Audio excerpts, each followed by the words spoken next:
כריסטופר קולומבוס היה ספן איטלקי. לקולומבוס היה רעיון לשוט מאירופה להודו בדרך קצרה יותר, וכך לחסוך זמן וכסף. הוא חישב והתייעץ עם מומחים נוספים. אבל הוא היה צריך כסף כדי להוכיח את הרעיון שלו, כדי לממש אותו. הוא ביקש מימון ממלך פורטוגל, אבל מלך פורטוגל סירב. הוא ביקש מנסיכים איטלקיים, וגם הם סירבו. הוא ביקש מאיזבלה, מלכת ספרד, אבל היא סירבה. הוא לא ויתר. ניסה לשכנע שוב את איזבלה, מלכת ספרד, ובשנת 1492 איזבלה הסכימה.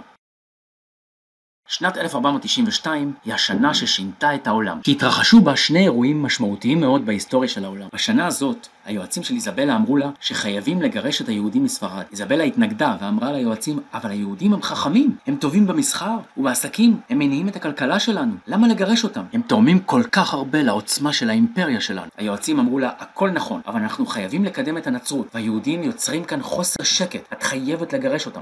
לא הייתה לה ברירה, והיא חתמה על צו שמורה לגרש את כל היהודים מספרד. מאות אלפי יהודים נאלצו לעזוב את ספרד בחוסר כל. היהודים שנשארו בספרד אולצו להפוך לנוצרים, וגורלם היה רב אמר. היהודים שעזבו נדדו בדרכים והתקבלו בברכה באימפריה הטורקית, העות'מאנית. הסולטן הטורקי אמר, איזה טיפשה איזבלה מלכת ספרד. היא הביאה לי את היהודים, האנשים הכי חכמים. היא הופכת אותי לעשיר ואת עצמה לענייה. וזה בדיוק מה שקרה. היהודים פרחו באימפריה הטורקית, הם הפכו לסוחרים מצליחים, והאימפריה הטורקית שגשגה וגדלה. וגירוש ספרד סימן את תחילת השקיעה של האימפריה הספרדית.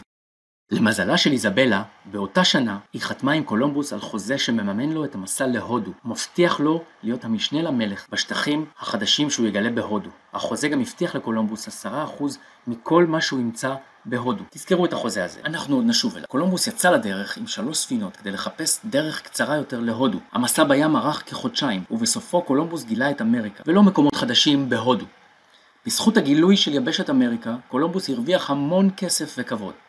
אבל עד יומו האחרון הוא לא הסכים להודות שהוא גילה יבשת חדשה. הוא אמר שזאת הודו. הסיבה לכך היא החוזה שהוא חתם עם איזבלה מלכת ספרד, שהבטיח לו 10% מכל מה שהוא ימצא בהודו. בעקבות הגילוי של אמריקה התחיל מרוץ של כל המעצמות באירופה לכבוש את העולם החדש. אנגליה, צרפת, הולנד, פורטוגל וכמובן ספרד שלחו ליבשת אמריקה הרבה מאוד ספינות וחיילים.